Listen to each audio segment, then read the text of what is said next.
हाँ भाई, MA second semester, क्या हाल चाल आप सभी लोगों के। और जितने भी इंग्लिश लिटरेचर के स्टूडेंट्स हैं, आपका 20th को पेपर 5th है। जितने भी एमए सेकेंड सेमेस्टर्स में हैं, और आपका पेपर कोड होने वाला है 41466। और हमारे पेपर का नाम होने वाला है फंक्शनल इंग्लिश, राइट। तो आप लोग इस पेपर को लेकर काफी ज्यादा टेंशन में हैं, काफी ज्यादा टेंस है, तो बिल्कुल भी परेशान मत होइए, क्योंकि एनजेई इंग्लिश शिक्षा पर आपके लिए एक बहुत बढ़िया ब्रह्मास्त्र आ चुका है। अगर आप इस ब्रह्मास्त्र को पूरा गो थ्रू कर लेते हो, अच्छे से देख लेते हो, तो मैं आपको अश्योरिटी देता हूं आपके 70, 80, 90 और यहां तक 100% मार्क्स आने की पूरी पूरी गारंटी है, अगर आप इसको सही से करके जाते हो। देखिए, आज 19th हो चुकी है, ये बिल्कुल लास्ट डे रिवीजन मैं लेकर आया हूं। अगर इन टॉपिक्स को मैंने कवर ऑलरेडी कर रखा है, बस आपको क्या करना है, मेरी वीडियो पर जो है लास्ट तक जमे रहना है, लास्ट तक देखते रहना है। अगर आपने लास्ट तक देख ली तो 100% हम आपको गारंटी दे रहे हैं कि आपका पेपर चुटकियों में हो जाएगा। तो बिना टाइम वेस्ट करे जल्दी जल्दी स्टार्ट कर लेते हैं। और हमारा ये जो वीडियो होने वाला है, ये हमारे एमजेपीआर का एमजेपी रोलखंड यूनिवर्सिटी, जो हमारी एमजेपीआरयू है, और हमारी यूपी की जितनी भी यूनिवर्सिटीज हैं, जहां जहां ये सिलेबस फॉलो हो रहा है, जहां जहां फंक्शनल इंग्लिश है, उन सब यूनिवर्सिटीज के लिए ये वीडियो, ये ब्रह्मास्त्र होने वाला है। तो प्लीज इस ब्रह्मास्त्र को लास्ट तक जरूर देखें। तो चलिए, विदाउट फर्दर डिले हम इस वीडियो को स्टार्ट करते हैं और देखते हैं कि हम लोग इस वीडियो में हमको एक्चुअली मिलने क्या वाला है। तो वीडियो पहले ही देख लीजिए कि हम इसमें क्या क्या चीजें कवर करने वाले हैं।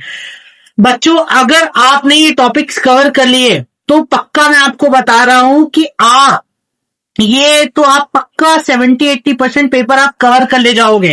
आ गया समझे, क्योंकि आपके पास ज्यादा टाइम नहीं है, वन डे रिवीजन है।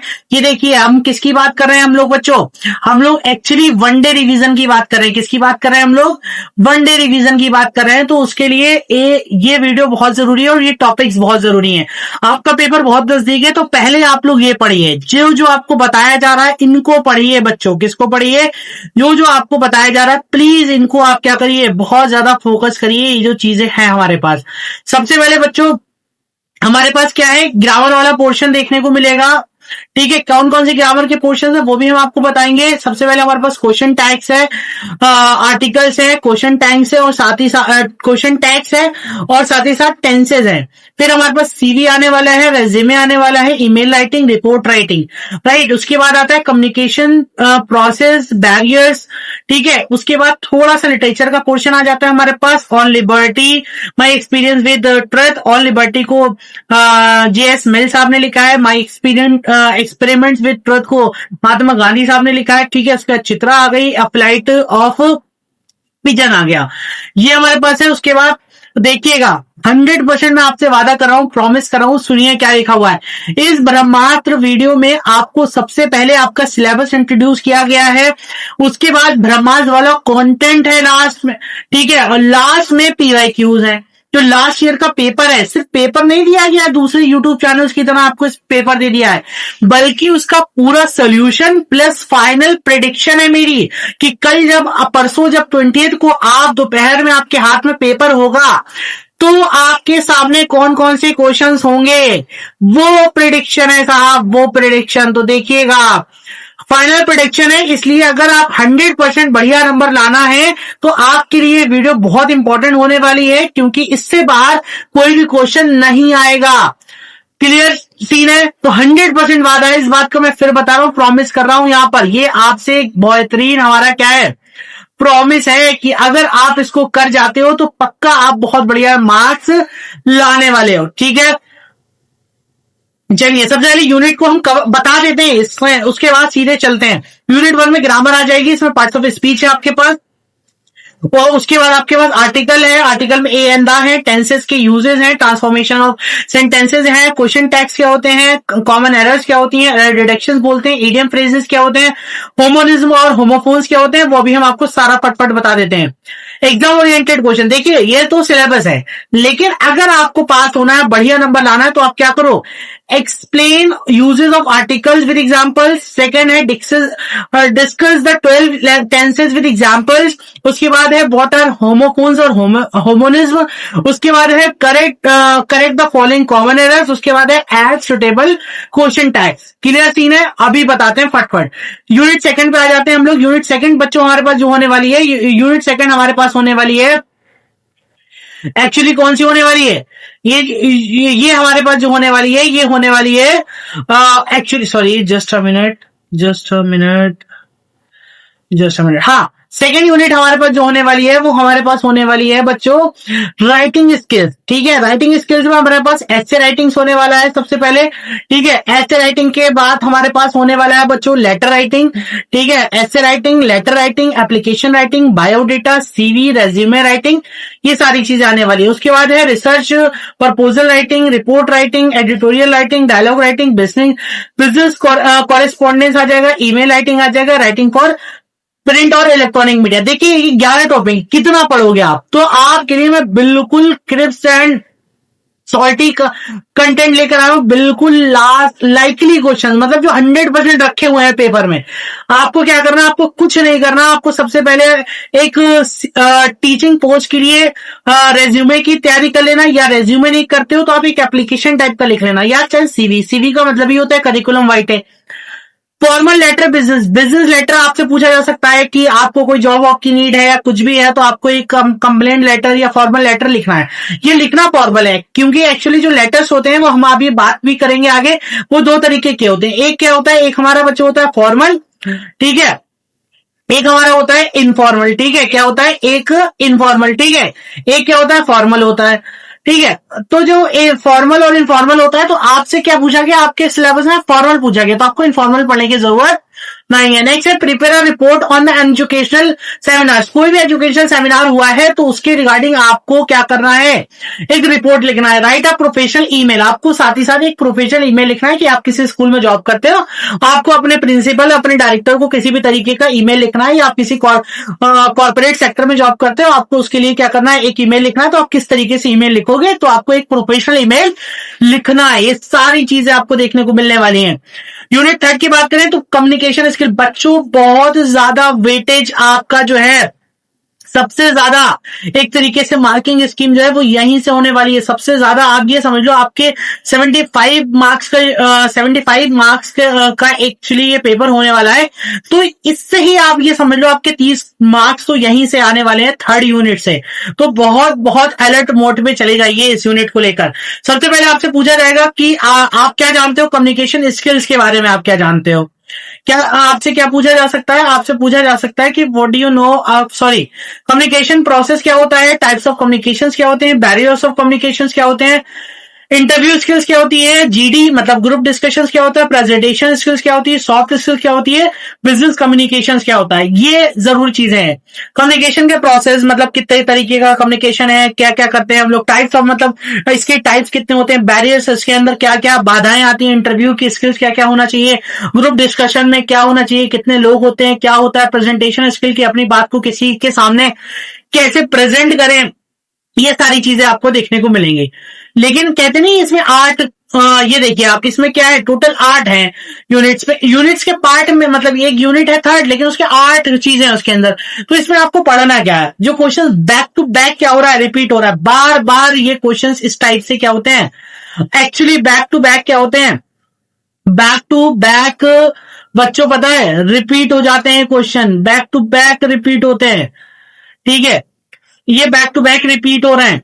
क्या, define communication and explain its process, communication को डिफाइन करिए, उसका प्रोसेस बताइए। Discuss barriers to communication, communication जो होती है, discuss barriers of communication, communication के जो बैरियर्स होते हैं, जो रुकावटें होती हैं, जो बाधाएं आती हैं, किसी भी तरीके का कोई दिक्कत आ रही है तो वो क्या होती है, उसको डिस्कस करिए। What is business communication, business communication क्या होता है, ये भी इंपॉर्टेंट क्वेश्चन होने वाला है। Explain the importance of soft skills, soft skills से आप क्या समझते हो। How can group discussion improve communication, कि जब ग्रुप डिस्कशन होता है, जब जीडी होता है, तो वो हमारे कम्युनिकेशन को इंप्रूव कैसे कर सकता है, ये बातें बहुत इंपॉर्टेंट होने वाली हैं। तो ये हमारा थर्ड यूनिट हो गया, राइट। इसके बाद मूव करते हैं हम लोग अपने फोर्थ यूनिट की तरफ, जिसमें है सबसे ज्यादा, और याद रखो वो जो फर्स्ट, यहां सुन लो आप, क्या फर्स्ट टू थर्ड यूनिट जो है, यहां से आपके क्या आने वाले हैं, वेरी शॉर्ट, ठीक है। उसके बाद आपके क्या आने वाले हैं, शॉर्ट्स, ठीक है। वही आपकी इसमें ऑब्जेक्टिव बोल सकते हो, जिसको आप वेरी शॉर्ट का मतलब वही वन लाइनर, शॉर्ट्स आ जाएंगे 1 to 3 वाली से। लेकिन जो 4th वाली आपकी क्या होने वाली है, यूनिट होने वाली है बच्चों, उस यूनिट से लॉन्ग 100% आएंगे। चाहो अभी लिख लो, चाहे हमसे कहीं पर साइन करा लो तुम इस बात के, जाओ, ठीक है। ये लॉन्ग यहीं से आएंगे 3rd यूनिट से, तो be ready for this, sorry 4th unit से, be ready for this, be ready for this. क्यों? क्योंकि इसमें है क्या, इस यूनिट का एक्चुअली नाम नहीं है, इसमें टेक्स्ट है सिर्फ। क्या है? टेक्स्ट। मैंने अभी आपको ऊपर बताया भी था, क्योंकि हमारे पास लिटरेचर भी कुछ है। तो इसमें हम लोग क्या पढ़ने वाले हैं बच्चों, इसमें हम लोग पढ़ने वाले हैं ऑन लिबर्टी, ऑन लिबर्टी, ठीक है। किसने लिखी है? जे.एस. मिल साहब ने लिखी है। माई एक्सपेरिमेंट्स विद ट्रुथ हमारे महात्मा गांधी जी ने लिखी है। अ फ्लाइट ऑफ पिजन ये रस्किन बॉन्ड साहब ने लिखी है। और चित्रा जो है रविन्द्रनाथ टैगोर साहब ने लिखी है, आर.एन. टैगोर साहब ने। लॉन्ग यहां से डिस्कस होते हैं, कौन कौन से लॉन्ग होते हैं इन सब पे ध्यान दे लो अपना फटफट जल्दी से। क्या? Discuss the theme of liberty on liberty in on liberty. On liberty में लिबर्टी की थीम क्या है इसको डिस्कस करिए। उसके बाद क्या है, उसके बाद Gandhi ji as an autobiographer in my experiment with truth. My experiment with truth जो हमारे महात्मा गांधी जी की एक्चुअली जो वर्क है, उसमें उनका ऑटोबायोग्राफर जो है उसको, उसके बारे में आप क्या करिए, लिखिए। Character sketch of character sketch from a flight of pigeon, a flight of pigeon के कैरेक्टर स्केच को लिखो। Discuss the plot and theme of Chitra, Chitra के प्लॉट और थीम को लिखिएगा। Critical appreciation of any one prescribe text, किसी भी जो आपका टेक्स्ट, जैसे आपको on liberty, my experiment with truth, flight of pigeon, Chitra, कोई भी आपको जो बढ़िया आता हो उस टेक्स्ट को लिखिए और उसके टेक्स्ट को क्या करिए, क्रिटिकल एप्रिसिएशन करिए उसका। क्रिटिकल एप्रिसिएशन का मतलब ये होता है कि आप क्रिटिकल तरीके से क्या करो, उसको पूरा एनालाइज करो। अब बच्चों यहां से बात करते हैं, ये तो आपका हो गया सिलेबस इंट्रोडक्शन, ठीक है। अभी तक कुछ हमने खास नहीं पढ़ा, सिर्फ सिलेबस इंट्रोड्यूस किया है।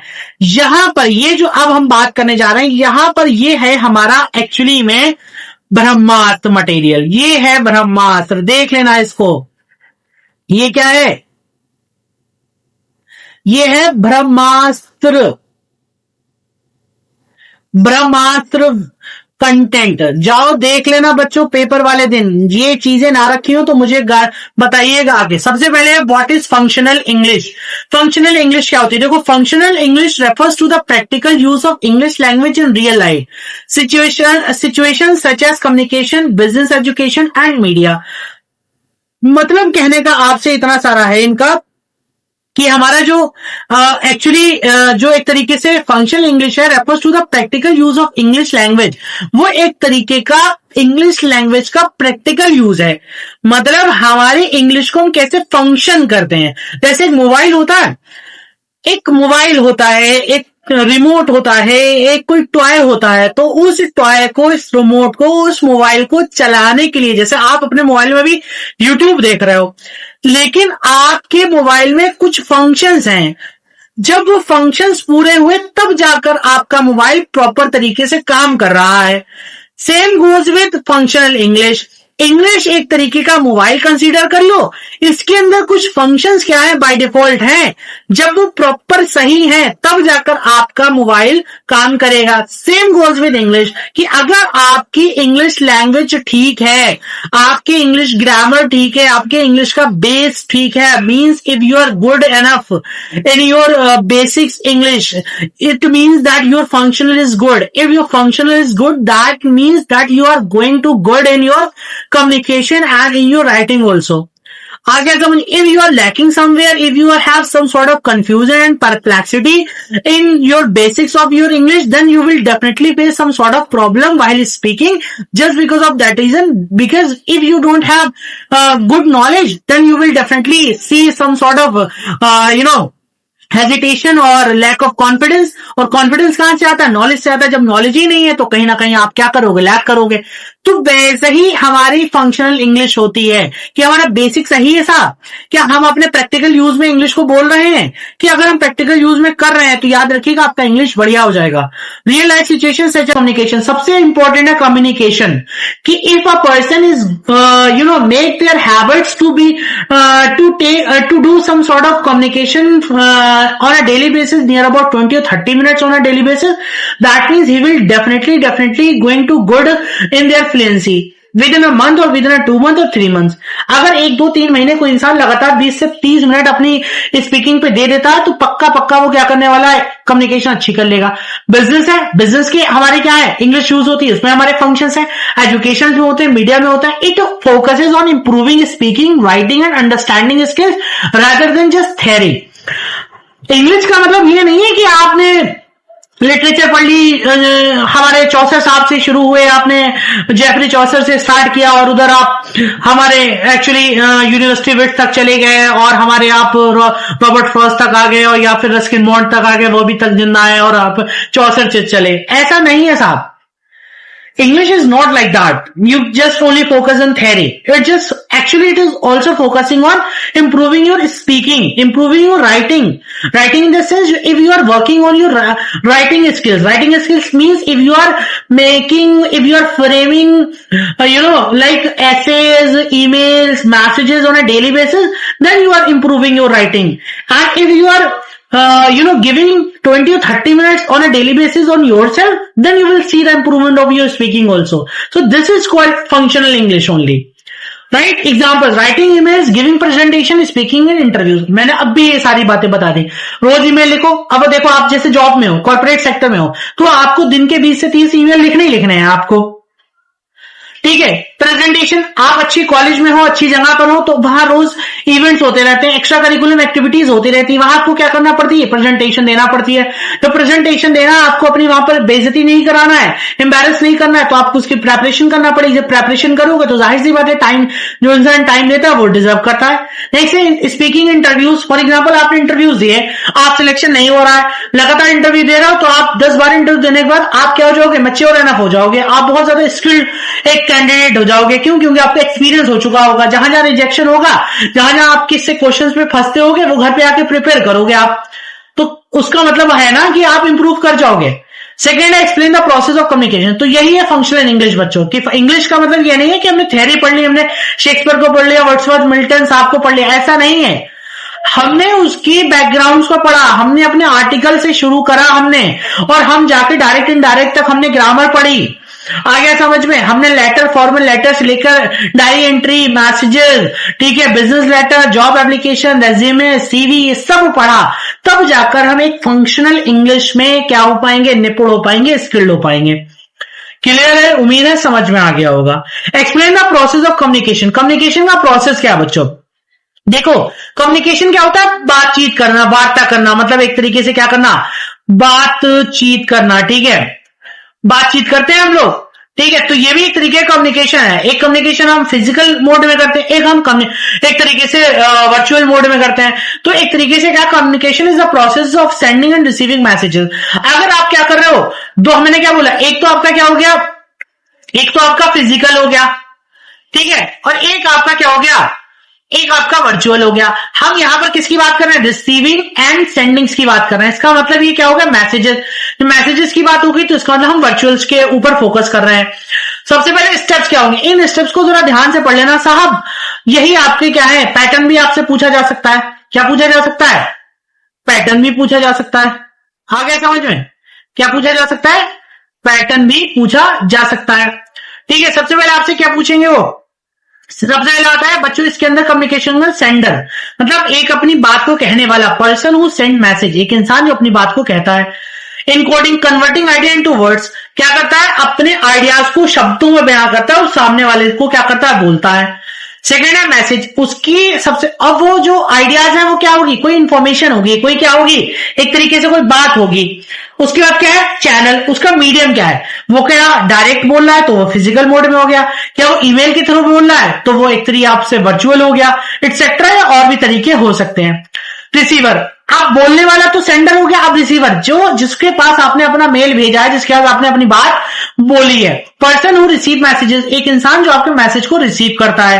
डिकोडिंग, अंडरस्टैंडिंग द मैसेज, पहले वो जाकर क्या करेगा, उसको डिकोड करेगा, मतलब वो अपने उस मैसेज को समझेगा कि आपने क्या बोला है। फीडबैक और रिस्पॉन्स, हो सकता है वो आपको आपके मैसेज का फीडबैक दे, हो सकता है आपका रिप्लाई आ जाए, रिस्पॉन्स आ जाए। कंक्लूजन समझे तो effective communication required clear message and proper feedback. Conclusion ये है कि अगर आपको इफेक्टिव कम्युनिकेशन की जरूरत है तो आपका जो मैसेज है बहुत क्लियर होना चाहिए एंड प्रॉपर फीडबैक होना चाहिए, इस बात को जरूर ध्यान रखिएगा। क्लियर है? चलिए, इसके बाद आता है हमारे टाइप्स ऑफ कम्युनिकेशन। तब कम्युनिकेशन के कितने टाइप हैं बच्चों? Answer, verbal communication, speaking and written communication. आगे समझे, वही जो हम बोलते हैं और लिखते हैं वो भी एक तरीके का कम्युनिकेशन है, जिसको हम वर्बल कम्युनिकेशन बोलते हैं।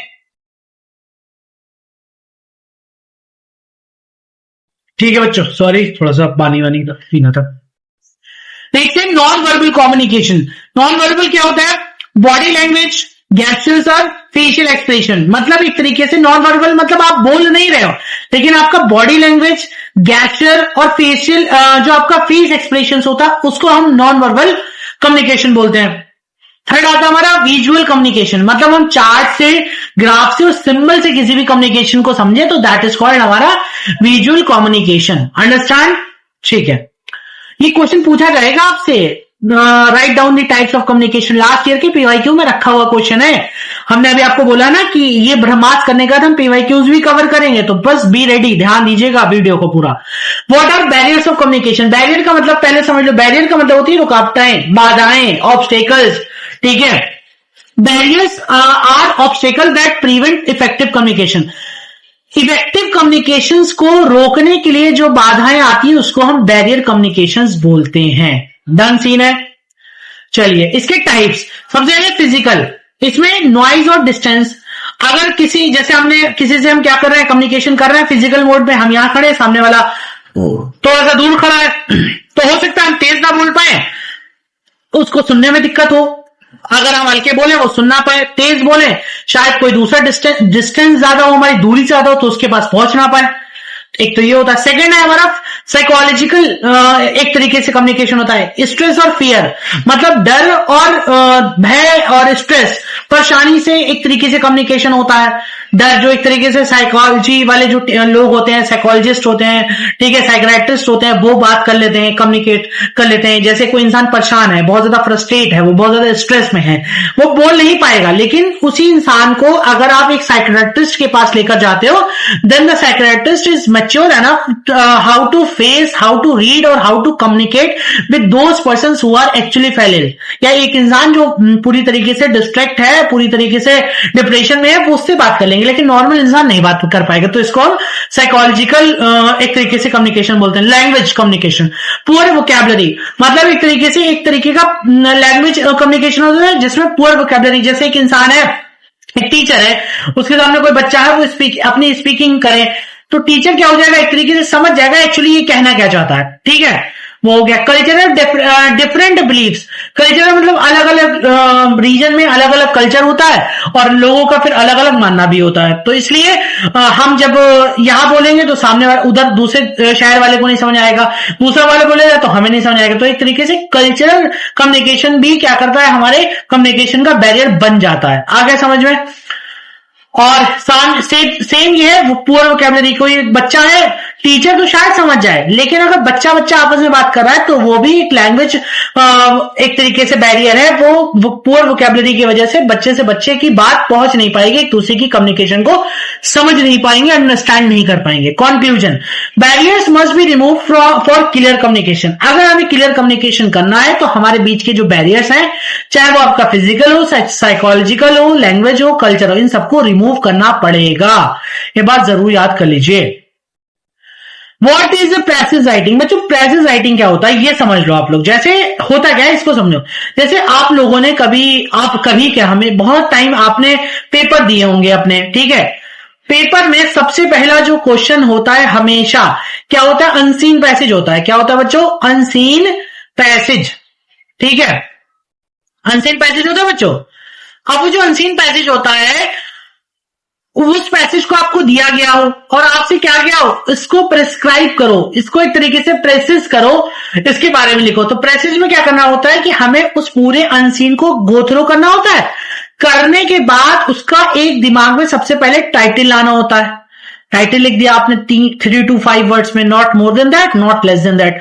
और उसके बाद आपने 40 to 50 वर्ड्स में, 40 to 50 वर्ड्स में उस पूरे अनसीन को बयां कर दिया। That is called precious. समझ लीजिएगा, इसी को हम प्रेसिस बोलते हैं। ठीक है, इसी को हम क्या बोलते हैं, प्रेसिस बोलते हैं। आगे समझिए, इसमें कुछ रूल्स होते हैं। Right in your own words, इसमें आपको अपने शब्दों में लिखना होता है। उस पूरे अनसीन को 40 से 50 वर्ड्स में लिख दो। That is called your precious. आगे समझिए, और उसी पूरे पैरा को आपको अनसीन को 3 से 5 शब्दों में, 3 to 5 वर्ड्स में उसका टाइटल लिख दो। That is the all about precious. लेकिन याद रखना, वेरी वेरी इंपॉर्टेंट, यहां अलर्ट हो जाना सारे के सारे। अवॉइड एग्जाम्पल इन डिटेल, इसमें बिल्कुल भी एग्जाम्पल देने की जरूरत नहीं है कि मेरे यहां ये हुआ, वो हुआ, ये हुआ, कुछ नहीं।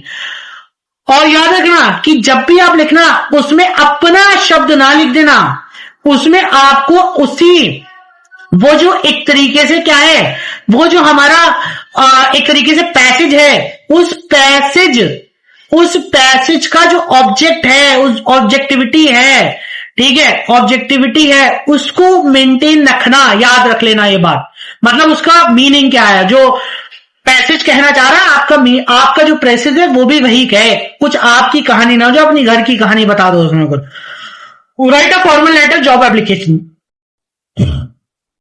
बच्चों, इसमें ये जॉब एप्लीकेशन है, कैसे लिखना होती है ये हम देखते हैं। To the manager XYZ company, application for the post of the clerk. ये मैंने भी आपको ऐसे ही दे रखा है। इसके बाद में आगे चलते चलो, इसके बाद में बच्चों पता है हमने PYQ लास्ट ईयर का क्वेश्चन पेपर क्या करा है, उठाया है, PYQs उठाए हैं। उन क्वेश्चन जो आए, उन क्वेश्चन को मैंने बढ़िया करके सोल्यूशन दिया है। वो सोल्यूशन देख लो, ज्यादा बेहतर रहेगा, ज्यादा बेनिफिशियल रहेगा, मेरा आपको पर्सनल सजेशन है। तो ये आ गया, फॉर्मल लेटर आ गया, ब्रह्मास्त्र, यही आएगा पेपर में, तुम कल का पेपर देख लेना, मैच कर लेना।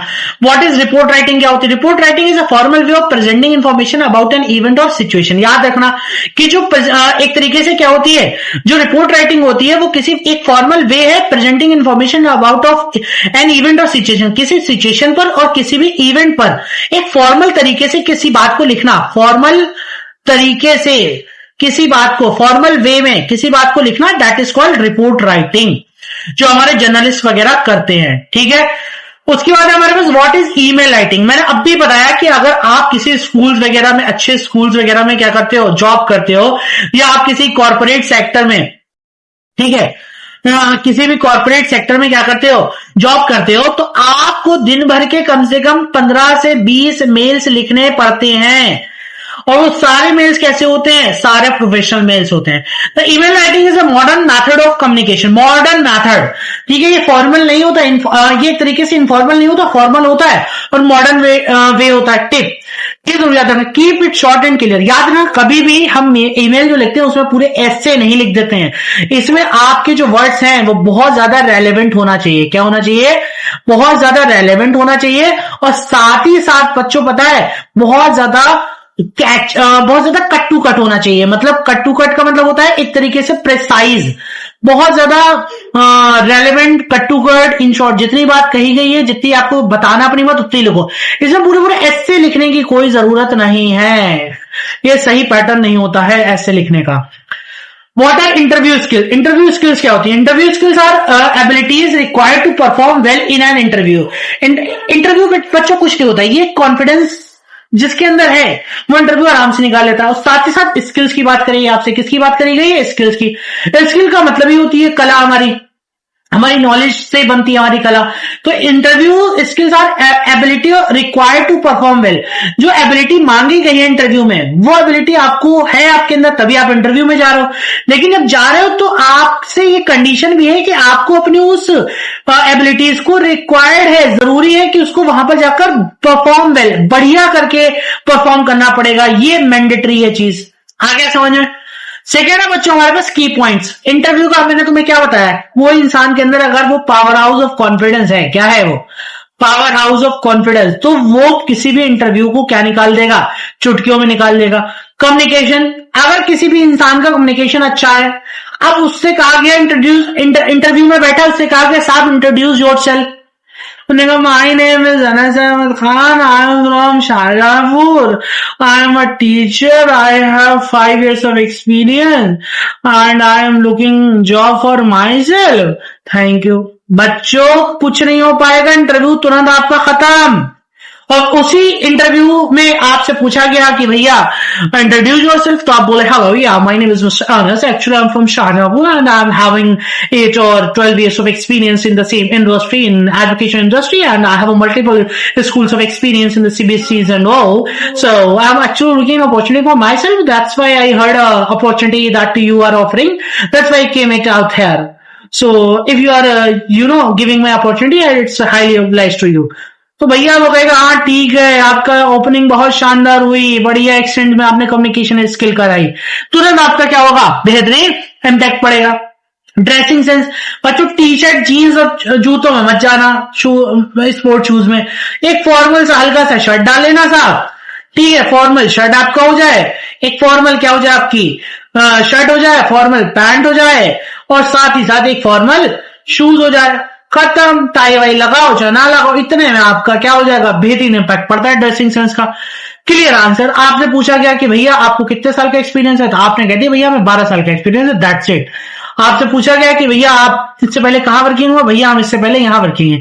क्या आप भैया अभी जॉब कर रहे हो, हाँ कर रहे हैं, नहीं कर रहे हो तो नहीं कर रहे। क्लियर आंसर दो, बातों को घुमाओ नहीं, बोरा पागल नहीं है, वो भी जो इंटरव्यू ले रहा है वो भी कोई एचओडी होगा अपने सब्जेक्ट का, वो भी कोई डायरेक्टर होगा, मैनेजर होगा, चेयरपर्सन होगा, प्रिंसिपल होगा, कोऑर्डिनेटर होगा, बोरा पागल नहीं होगा।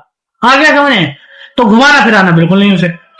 नेक्स्ट है बच्चे एक्सप्लेन ट्रांसलेशन। ट्रांसलेशन से आप क्या समझते हो, इस पे शॉर्ट पूछ लिया जाए क्या बताओगे भैया, तो सुन लो। Translation means converting text from one language to another, एक लैंग्वेज से दूसरी लैंग्वेज के टेक्स्ट को क्या करना, चेंज करना, वही हमारा क्या कहलाता है बच्चों, वही हमारा ट्रांसलेशन कहलाता है। While keeping the meaning same, लेकिन याद रखना इसमें मीनिंग बिल्कुल सेम रहना चाहिए, चाहे आप पहले एक ट्रांसलेशन को ट्रांसलेशन 1 को पढ़ो, चाहे फॉर एग्जाम्पल आपके पास ट्रांसलेशन है, ठीक है, ट्रांसलेशन का मतलब एक पहला ट्रांसलेशन है जिसमें आपने बोला क्या, आपने बोला जैसे एक पहला ट्रांसलेशन आपने कराया, ठीक है, ट्रांसलेशन। अब ट्रांसलेशन 1 है जिसको हम हिंदी बोलते हैं, ठीक है, मान लेते हैं हिंदी है, ठीक है। उसके बाद आपके पास क्या है, ट्रांसलेशन 2 है। अब ट्रांसलेशन 2 में आपने उसी हिंदी को इंग्लिश में क्या कर दिया, कन्वर्ट कर दिया। तो उस हिंदी को इंग्लिश में कन्वर्ट किया, तो इससे मतलब ये नहीं होना चाहिए कि दोनों का मीनिंग अलग चले गए, दोनों का मीनिंग सेम निकलना चाहिए। This is the requirement of and the definition of translation. आगे समझे पूछा जा सकता है, जैसे एग्जाम्पल वो क्या है, आपसे एग्जांपल क्या, वो बाहर जाता है, क्या बोला गया, वो बाहर जाता है, तो he goes to the market. आपसे कहा कि ताहे ती है, जैसे सेंटेंस में क्या है, ताहे ती है, तो ताहे ती काहे में आता है, प्रेजेंट इंडेफिनिट में आता है। जब प्रेजेंट इंडेफिनिट में आता है तो जाहिर सी बात है उसका जो सेंटेंस आपको इंग्लिश का बनाना है वो भी प्रेजेंट इंडेफिनिट के स्ट्रक्चर से ही बनाना है, तभी जाकर आपका मीनिंग सेम निकलेगा, वरना मीनिंग कभी भी सेम नहीं निकलने वाला। ये बात जरूर याद कर लेना ध्यान से बच्चों, वेरी वेरी इंपॉर्टेंट, जो पक्का पेपर में रखा हुआ है, मैं अब भी गारंटी तुम्हें दे रहा हूं, देख लो 100% इंपॉर्टेंट लगा दे रहे हैं, देख लो 20 तारीख के पेपर को उठाना, इस क्वेश्चन को देखना क्या जीडी के ऊपर क्वेश्चन आया है या नहीं आया है, गारंटी दे रहे हैं। जाइए, what is group discussion, group discussion क्या होता है, answer, group discussion is the conversation among group of people on a given topic.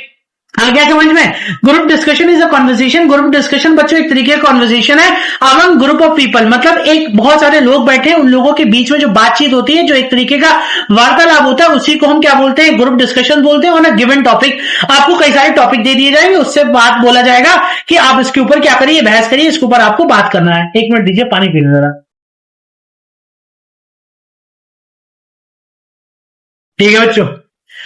तो सुनिए, स्किल रिक्वायर्ड, सबसे पहले याद रखना ग्रुप में आप ऐसे नहीं बैठ सकते, एक से धुरंधर बैठता है, इसमें सबसे पहले आपको कम्युनिकेशन स्किल मींस आपके जो फ्लुएंसी है बहुत बढ़िया होना चाहिए।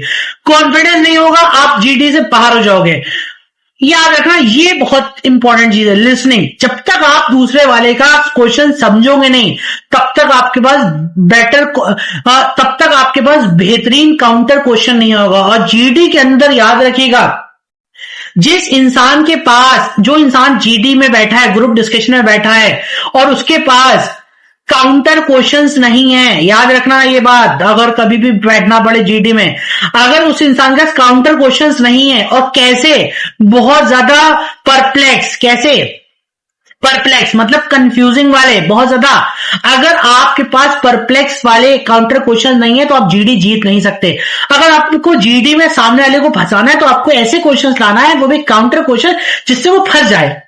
आगे समझे, तो आपको ये करना पड़ेगा। तो इसको हम बोलते हैं लिसनिंग। तो वो कब लाओगे, तब जब तुम सामने वाले को सुन पाओगे बढ़िया करके। उसके बाद बच्चों आता है हमारे पास लीडरशिप। बच्चों याद रखना, ग्रुप डिस्कशन का मतलब ये होता है कि ये नहीं है कि आप अपनी बारी की इंतजार कर रहे हो। ग्रुप डिस्कशन का मतलब होता है जैसे ही आपका जो पैनल है उसने आपको डन बोला कि now it's time to start your GD, जैसे बोला वैसे आप तुरंत क्या कर लो, पकड़ लो उस टॉपिक को, जो भी टॉपिक आपको दिया गया है। बच्चों वो लोग यही देखते हैं जो आपके पैनल बैठा होता है, जो जजेस बैठे होते हैं, कि किसके अंदर लीडरशिप पावर है, कौन लीड कर सकता है, कौन बोल सकता है। ये नहीं कि सामने वाला बोलेगा आप उसे फंसाएंगे, नहीं नहीं नहीं, बोलिए खुद। तो ये लीडरशिप होती है। उसके बाद बच्चों हमारे पास थोड़ा सा जो टेक्स्ट वाला पोर्शन था, फोर्थ यूनिट का, वो आ गई हमारे पास। Write short note on idiom, ये सॉरी अभी थर्ड ही चल रहा है। राइट शॉर्ट नोट ईडियम्स, आपसे ईडियम्स के बारे में भी शॉर्ट नोट पूछा जा सकता है, डायरेक्ट नहीं पूछेंगे लेकिन आपसे ये पूछ सकते हैं। Idioms are phrases with special meaning. मतलब ईडियम और फ्रेजेस एक तरीके के फ्रेजेस होते हैं जिसका स्पेशल मीनिंग निकला होता है। जैसे ब्रेक द आइस, जैसे कोई इंसान है चुप्पा है, बिल्कुल मनमुन्ना है, जैसे उसने गूंगे पर के लड्डू खा लिए हैं, वो बोलता नहीं है बिल्कुल। अब उसने क्या करा, बोला, तो क्या कहते हैं, चुप्पा बोला। तो इसको हम बोलते हैं start the conversation. Break the ice मतलब अपनी चुप्पी तोड़ना, मतलब अपनी एक तरीके से मुंह खोलना, कुछ बोलना। आ गया समझ में। उसके बाद है once in a blue moon, एक ईडियम जैसे दे रखा है। Once in a blue moon कहते नहीं है, अरे भैया तुम तो ईद का चांद हो गए, कहते नहीं कि एक इंसान जो जमाने बाद दिखे, जिसको हम इंग्लिश में कहते हैं रेयरली। रेयरली का मतलब ना के बराबर, अंडरस्टैंड। तो ये हो गया हमारे ईडियम्स। आगे से ईडियम्स बहुत है लेकिन आपसे डायरेक्ट नहीं पूछेंगे, आपसे यही डेफिनेशन टाइप की पूछेंगे, तो आप जरूर एग्जांपल जरूर लिख देना डेफिनेशन में बच्चों। आगे समझ में, बस इतना जरूर याद रखिएगा।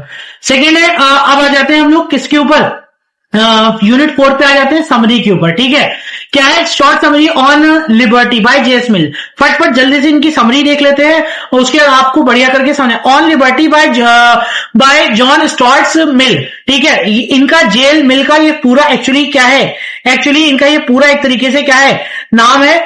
ठीक है, ये इनका पूरा नाम है, क्या नाम है इनका, John Stuart Mills argues that individual should be free to think. उन्हीं ने ये आर्ग्यू करा है कि जो इंडिविजुअल है उसको क्या होना चाहिए, एक तरीके से फ्री टू थिंक, बिल्कुल आजाद होना चाहिए सोचने के लिए, थिंक स्पीक बोलने के लिए, and act as they choose, और जो चाहे वो पसंद करे, वो चूज करे, उसे वो एक्ट कर सकता है, as long as they do not harm others. लेकिन हाँ इतना याद रखना चाहिए, उस इंसान को किसी दूसरे को नुकसान नहीं पहुंचाना चाहिए। And do not harm others. Mill emphasises freedom of expression. Mill ने अपनी पोएम के अंदर ऑन लिबर्टी, आजादी के अंदर ये बात के ऊपर फोकस किया है, एम्फेसाइज जोर दिया है। क्या जोर दिया है, एक मिनट दीजिएगा, थोड़ा सा टाइम दीजिएगा, एक मिनट, ठीक है।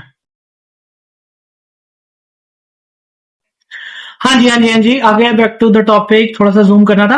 ठीक है, उन्हीं ने एम्फेसिस किया, main emphasis freedom of expression. उन्होंने फ्रीडम ऑफ एक्सप्रेशन के ऊपर बात करी है, पर्सनल इंडिविजुअलिटी के ऊपर बात करी है। हर इंसान की इंडिविजुअलिटी, जो हर इंसान के अंदर कुछ ना कुछ उसकी एक्सपर्टीज है, इंडिविजुअल पर्सन जो है अपने हिसाब से चीजें कर सकता है, उसके ऊपर फोकस किया है। And protection from excessive government of social controls. हमारे ऊपर जो गवर्नमेंट्स का सोशल कंट्रोल्स हमारे ऊपर जो हो रहा है, उनका बहुत ज्यादा एक्सेसिव जो है उसकी प्रोटेक्शन की बात करी गई है। The book promotes liberty as essential for personal growth. उन्हीं ने बोला है जरूरी नहीं है कि हमें हर इंसान हमें एक तरीके से क्या करे, बर्डन रखे, हमारे ऊपर जोर दे। उन्होंने कहा है जो बुक जो है प्रमोट्स करती है liberty as essential for personal growth. जो उनकी बुक है liberty as an essential for personal growth, personal growth के लिए बहुत जरूरी है, एंड सोशल प्रोसेस, और सोशल प्रोसेस के लिए भी बहुत जरूरी है। तो ये हो गई लिबर्टी की एक्चुअली इन शॉर्ट समरी। ठीक है, बस जल्दी जल्दी आप देख लो, कैचअप कर लो एक्चुअली है क्या पोएम्स के अंदर। Sorry. Short summary of my experiment with trust. Mahatma Gandhi की, अगर आपको ये वीडियो देखना भी है इनका थॉरली और ज्यादा देखना है, विद विजुअल एक्सप्रेशन के साथ भी देखना है और इसके एमसीक्यूज भी देखना है, तो आप मेरे चैनल एनजीई शिक्षा पर अभी के अभी जाइएगा इस ब्रह्मास्त्र को कंप्लीट करने के बाद, और ये आप पर्सनल जो माई एक्सपेरिमेंट विद ट्रथ है, ये ऐसी वीडियो पढ़ी है ऑलरेडी, जाकर देखिए तुरंत और पूरे कॉन्सेप्ट को क्लियर करिए और बढ़िया नंबर लेकर आइए बच्चों। चलिए, my experiment with truth is the autobiography of Mahatma Gandhi. ये महात्मा गांधी की ऑटोबायोग्राफी का मतलब ये होता है कि आत्मकथा।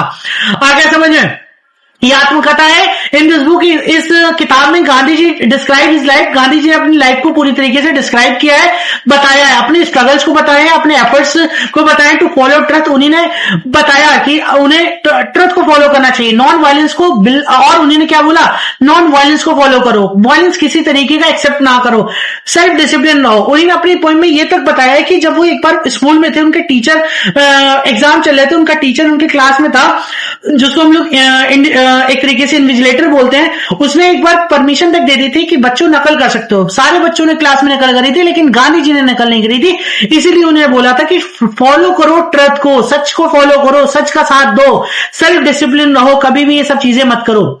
ही share lessons from his personal experiences. उन्होंने अपने पर्सनल एक्सपीरियंसेस से लेसन को क्या किया, शेयर किया, और शेयर करने के बाद इन इंडिया में एंड साउथ अफ्रीका में, and explain how these experiences shaped his moral and political belief. उसके बाद उन्होंने बच्चों को बताया, एक्सप्लेन करा हाउ दीज एक्सपीरियंसेस, उनका ये इंडिया, भारत के और साउथ अफ्रीका के जो एक्सपीरियंसेस है, उन्होंने शेप दिया his moral and political belief, उनके मोरल और पॉलिटिकल बिलीफ को।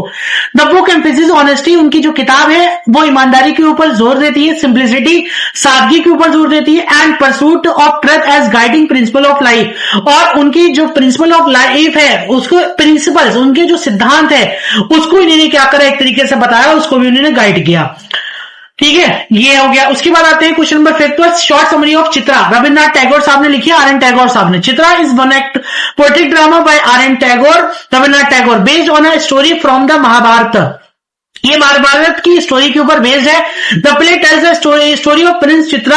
प्रिंसेस चित्रा, ये हमें जो कहानी है, स्टोरी जो है प्रिंसेस चित्रा के बारे में बताएगा। Who falls in love with the barrier Arjun, जो एक बैरियर योद्धा जो होते हैं, उनके प्यार में क्या हो जाती है, पड़ जाती है। Believing that her natural appearance will not attract him, believing, उसको ये भरोसा था दैट हर नेचुरल अपीयरेंस, कि उसका जो नेचुरल अपीयरेंस है, ठीक है, विल नॉट अट्रैक्ट हिम, वो उसको अट्रैक्ट नहीं करेगा। She receives a gift of extraordinary beauty from the gods, इसलिए उसने पता है गॉड से एक एक्स्ट्राऑर्डिनरी ब्यूटी, एक सुंदरता को ले लिया। Arjuna falls in love with her outward beauty, और अर्जुना उसकी बाहरी सुंदरता के ऊपर क्या हो गया, एक तरीके से अट्रैक्ट हो गया। बट चित्रा लेटर रियलाइजेस, लेकिन बाद में चित्रा को यह महसूस हुआ that true love should be based on inner qualities. Chitra को बाद में महसूस हुआ कि एक तरीके से जो इनर लव है वो बहुत इंपॉर्टेंट है, बाहरी जो ब्यूटी है, बाहरी जो सुंदरता है, वो मैटर नहीं करती, inner qualities rather than physical appearance। आपकी, अगर आपकी सोल अच्छी है तो आप बहुत बढ़िया, अगर आपकी सोल नहीं अच्छी, that means you are not so good। In the end, अंत में she reveals her true self and arjuna true self. उसके बाद लास्ट में वो अपने सच्चाई को अर्जुना के सामने डिस्क्लोज कर देती, रिवील कर देती, खोल देती, and arjuna accepts and loves her. Arjuna उस बात को स्वीकार करता है, लव्स हर, उससे प्यार करता है, फॉर उससे हु शी रियली इज, जो एक्चुअली वास्तव में हमारी जो चित्रा थी वो थी। थीम बात करें, the play highlight the importance of inner beauty, honesty, self acceptance and true love. ये पॉइंट हमें बताती है कि इंपॉर्टेंस ऑफ इनर ब्यूटी की एक तरीके से कितनी महत्व है, ईमानदारी का कितना महत्व है, सेल्फ एक्सेप्टेंस का कितना महत्व है, और ट्रू लव और सच्चे प्यार का कितना महत्व है। उसके बाद बात करते हैं हम लोग नेक्स्ट एक तरीके से समरी की, वो हमारी है अ फ्लाइट ऑफ पिजन, कबूतर की उड़ान। इसको रस्किन बॉन्ड साहब ने लिखा है। The flight of pigeons is a historical novel by Ruskin Bond. ये एक तरीके से नॉवेल है रस्किन बॉन्ड की, set during the Indian rebellion 1857, जो 1857 के आसपास में ये लिखी थी। समरी की बात करूं, the Ruskin bond Rath labor a young British girl and her family during the uprising. After her father's death, after her father is killed, Rath, her mother and grandmother seeks refuge with a Muslim nobleman, Javed Khan. Javed Khan becomes attracted to Rath and wishes to marry her. Despite the political turmoil and cultural differences, the family is treated with the protection and respect. Eventually, British rule is restored and Rath and her family return to safely. उसके बाद इसमें यही दिखाया गया है कि वो जो बच्ची है वो अपने उसकी जो माँ थी उसके साथ रथ के साथ आ जाता है और आती है, एक रेफ्यूजी हो जाती है एक तरीके से, और उसको एक नोबल जेंटलमैन, एक सज्जन मुस्लिम व्यक्ति मिलते हैं जिनका नाम जावेद खान होता है। उसके बाद जावेद खान उनकी माँ को देखकर बहुत ज्यादा अट्रैक्ट हो जाते हैं, बहुत ज्यादा फैसिनेट होते हैं, उनसे वो शादी कर लेते हैं। ठीक है, विषय उनकी इच्छा थी एक्चुअली, मतलब वो उससे शादी कर लें, लेकिन शादी वो नहीं कर पाते हैं क्योंकि उनके ऊपर एक तरीके से पॉलिटिकल एक तरीके का क्या होता है, मैरिजेस होती है, मतलब जिम्मेदारियां होती है, इसलिए वो नहीं कर पाते हैं। और लेकिन उनको पूरी तरीके से सावधानी से, पूरी तरीके से सेफ्टी से उनको क्या कर देते हैं, वो दोबारा से वहां भेज देते हैं। Eventually British rule is restored, पूरी तरीके से ब्रिटिश रूल होता है and Ruth and family return to safely, वो पूरी तरीके से सावधानी से अपने घर पहुंच जाती हैं। Theme, the novel explores human relationship. इस नॉवेल में हमने ह्यूमन के रिलेशनशिप्स को देखते हैं, करेक्ट साथ को देखते हैं, कंपैशन को देखते हैं and the impact of war across culture and religious divides. और पूरे देश में, पूरे कल्चर्स में जो एक तरीके से क्या चल रहा है, तो एक तरीके से वार चल रही है, उसके बारे में क्या होता है, उसका इम्पैक्ट दिखाता है। अब बच्चों सुन लो, ये लाइन जरा ध्यान से देख लो, लिखी हुई पहले से, अभी नहीं लिखी है, पहले से लिखी है, देख लो क्या है, सुनो जरा, इसको जरा ग्रीन सिग्नल लेते हैं, हरी झंडी। इसको जरूर नजर डाल लें, वरना पेपर देखकर कहोगे कि काश पढ़कर आ जाते। Most important long question, discuss the theme of liberty on liberty in liberty, sorry, discuss the theme of liberty in liberty in on liberty. ठीक है, मतलब ऑन लिबर्टी में लिबर्टी के ऊपर की जो थीम है उसको बताओ। सेकंड क्वेश्चन है आपका, Gandhi ji as an autobiographer in my experiment with truth, ये बताइए।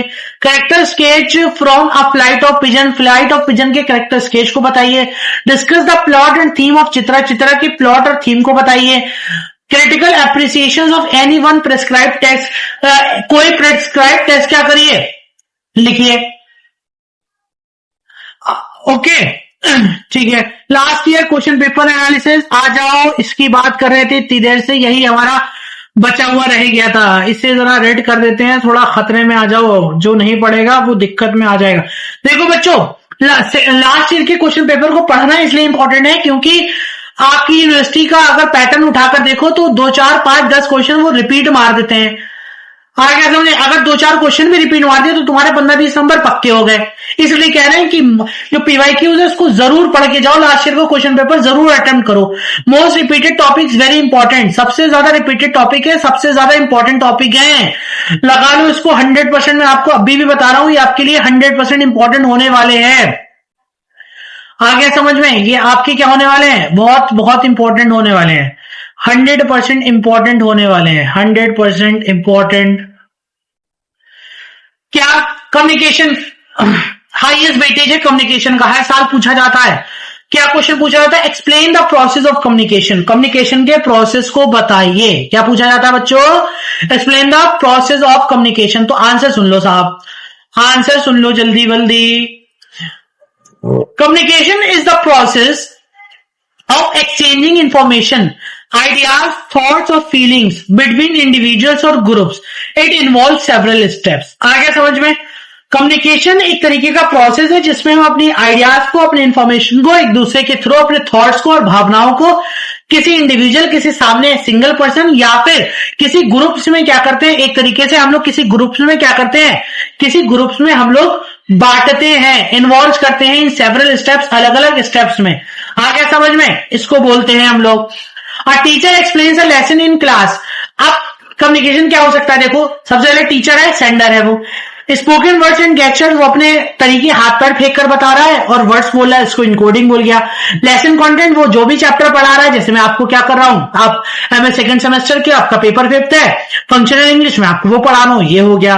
चैनल क्लासरूम डिस्कशन, चैनल क्या होता है, क्लासरूम डिस्कशन है, वहां पर क्लासरूम होता है, यहां मैं क्या कर रहा हूं, यूट्यूब के थ्रू आपको पढ़ा रहा हूं। रिसीवर कौन है, आप लोग जो अभी मेरी यूट्यूब पर वीडियो देख रहे हो, ये सारे रिसीवर्स हो, स्टूडेंट्स हो। डिकोडिंग क्या करोगे, हमारे सारे टॉपिक को हम इतने आसानी से पढ़ा रहे हैं, आपसे समझ जाओगे, पक्का मैं आपसे प्रॉमिस कर रहा हूं समझ जाओगे। समझ रहे हो ना, बताइए कमेंट में जरूर बताइएगा, समझे नहीं समझे। तो ये डिकोडिंग हो गई। फीडबैक आप लोग पक्का, हमें उम्मीद है कि अगर आपको इस पूरी वीडियो से जरा सारी भी हेल्प होएगी तो आप पक्का हमारा क्या करोगे, फीडबैक दोगे, हमें कमेंट में बताओगे सर आपकी वीडियो बहुत बढ़िया है, हमें सेकंड सेमेस्टर की छोड़ के अब हमें थर्ड सेमेस्टर में हम जाने वाले हैं, पक्का पास हो जाओगे। थर्ड सेमेस्टर की वीडियो चाहिए होंगी, अगर आपको थर्ड सेमेस्टर की बच्चों वीडियो चाहिए तो प्लीज कमेंट में लिख दीजिएगा, मैं अभी से आपके लिए कंटेंट बनाना शुरू कर दूंगा, पक्का पक्का आपको हेल्प होने वाली है। और मैं नया यूट्यूबर हूं, अगर हमारे ये कंटेंट आपको पसंद आ रहा है और जैसे जैसे मैं धीरे धीरे आगे बढ़ता रहूंगा, बढ़िया क्वालिटी में और कंटेंट लाता रहूंगा, स्मार्ट बोर्ड पर लाता रहूंगा, तो प्लीज चैनल को सब्सक्राइब करते रहिए। हम छोटे मोटे यूट्यूबर्स को प्लीज थोड़ा सा हेल्प करते रहिए, आप लोग की हेल्प की बहुत ज्यादा नीड है अगर इस तरीके का कंटेंट चाहिए। नॉइज, ये भी नॉइज भी एक तरीके का क्या है, नॉइज आपका क्लासरूम में क्या है, क्लासरूम डिस्टर्बेंस, बच्चे शोर कर सकते हैं, ठीक है। पुअर हियरिंग, अगर यहां पर कोई हम लोग जूम पर मीटिंग ले रहे होते हैं, कोई बच्चा माइक खोलकर कुछ बोल देता तो इसको हम बोल देंगे। फिजिकल मोड में तो बहुत होता है, टीचर पढ़ा रहा है, बच्चा पीछे शिखा देता है, सर जी ये मान नहीं रहे हैं, तो this is also called noise. ये भी एक तरीके का क्लासरूम डिस्टर्बेंस है बच्चों, इस बात को जरूर याद रखिएगा, ठीक है।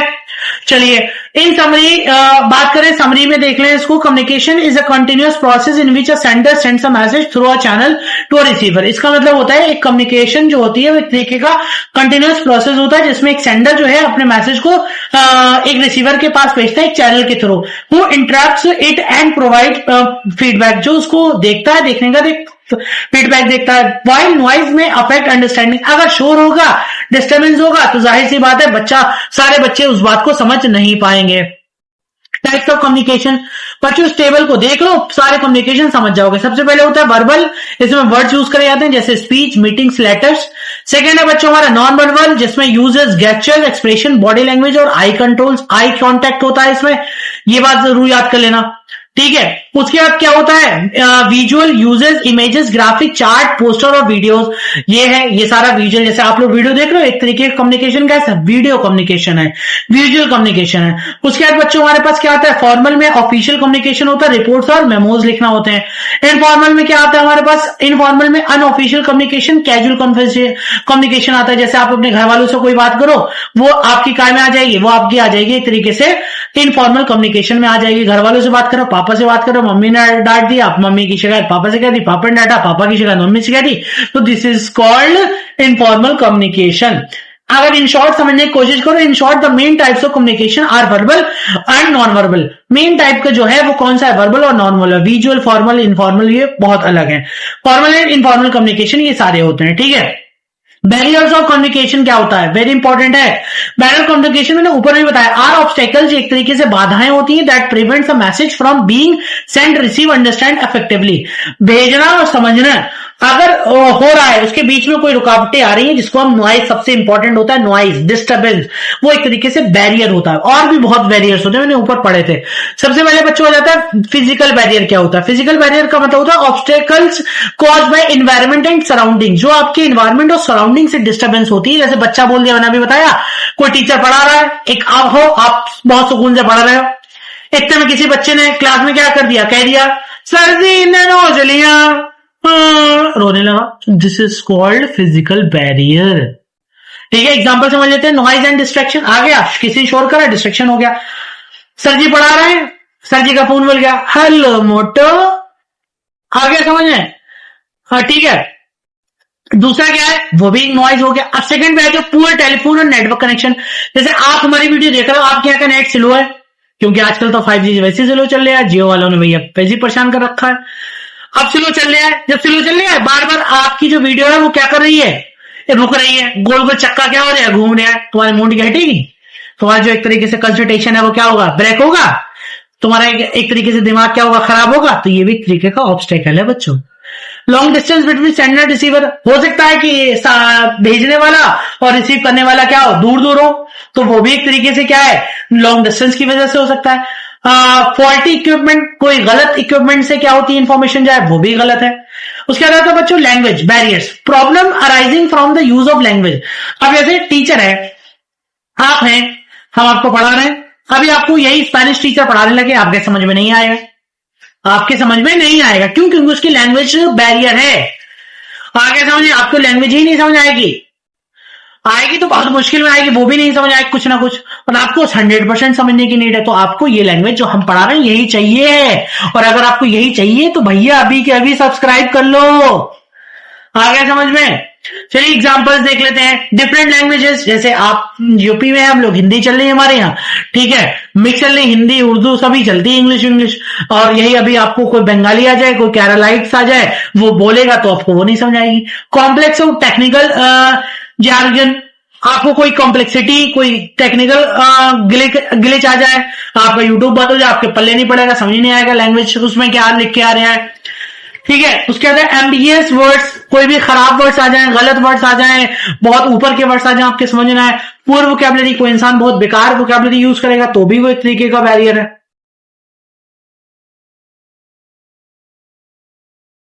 पानी पी रहे थे भैया, बहुत मेहनत कर रहे हैं, पानी पी रहे हैं आप लोग के लिए, प्लीज लाइक करते रहना। चलो इसी बात पे पानी के लिए लाइक करो जल्दी से। उसके बाद साइकोलॉजिकल इमोशनल बैरियर। साइकोलॉजिकल क्या होता है? Barrier cause by emotions, attitudes और मेंटल स्टेट्स। कोई इंसान है बहुत ज्यादा स्ट्रेस में है, एंजाइटी मतलब समझते हो बच्चों, चिंता, बहुत ज्यादा परेशान, ठीक है, एंगर, गुस्से में है, लैक ऑफ अटेंशन, बिल्कुल अटेंशन ग्रैब नहीं कर रहा है, प्रेजुडाइज और बायस, बहुत ज्यादा प्रेजुडाइज है और बायस है। तो ये सारे हमारे बच्चों पता है क्या है, ये एक तरीके का साइकोलॉजिकल बैरियर्स हैं। इन वजहों से भी आपके कुछ समझ में नहीं आएगा कि कोई इंसान पागल है, उसके आगे बीज मर जाते रहो, उसके पल्ले कुछ भी नहीं पड़ेगा।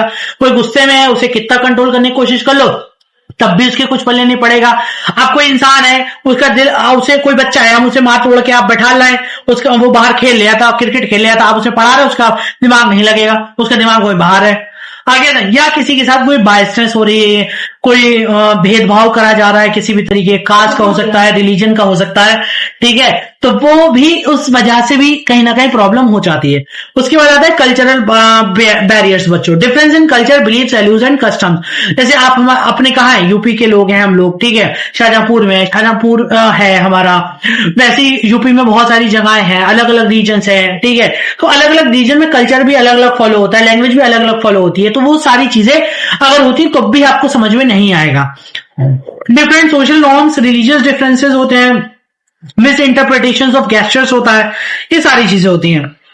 उसके बाद आता है बच्चों organisation barriers, problems within organisation structure और पॉलिसीज। कोई ऑर्गेनाइजेशन है, वहां पर उसकी पॉलिसीज नहीं समझ आ रही है, तो किसी इंसान को वो चीजें नहीं समझ आएंगे, तो भी एक तरीके का कम्युनिकेशन बैरियर होगा। कॉम्प्लेक्स हायरार्की बच्चों, हायरार्की बहुत इंपॉर्टेंट चीज है। हायरार्की क्या होती है? हायरार्की होती है जैसे एक हर जगह का एक हायरार्की होती है। जैसे आप किसी कंपनी में जॉब कर रहे हो तो आपकी हायरार्की है, जैसे आप स्कूल में हो, जैसे आप टीचर हो, ठीक है, टीचर हो, टीचर के ऊपर कौन होगा? टीचर के ऊपर आपका हो जाएगा कोऑर्डिनेटर। कौन हो जाएगा? कोऑर्डिनेटर, ठीक है, कोऑर्डिनेटर हो जाएगा। कोऑर्डिनेटर के ऊपर कौन हो जाएगा? आपका वीपी हो जाएगा। कौन हो जाएगा? वाइस प्रिंसिपल हो जाएगा, ठीक है। वीपी के ऊपर कौन हो जाएगा? आपका प्रिंसिपल हो जाएगा, ठीक है। प्रिंसिपल के ऊपर कौन हो जाएगा? आपका डायरेक्टर हो जाएगा, ठीक है। तो ये एक तरीके का हायरार्की है। क्या ये कि टीचर को अगर कोई बात करना है तो कोऑर्डिनेटर से करे, कोऑर्डिनेटर से कोई बात करना है तो कोऑर्डिनेटर की बात वीपी से होना चाहिए, वीपी की बात प्रिंसिपल से होना चाहिए, प्रिंसिपल की बात डायरेक्टर से होना चाहिए। अगर जिस जगह पे ये हायरार्की फॉलो होती है वो इंस्टीट्यूशन और वो ऑर्गेनाइजेशन बहुत बढ़िया काम करते हैं। जहां ये हायरार्की नहीं है तो आप समझ जाइए कहीं ना कहीं बहुत ज्यादा प्रॉब्लम का सामना होता है, या आप ये कह सकते हैं कि वहां का एक बढ़िया सिस्टम नहीं चलता।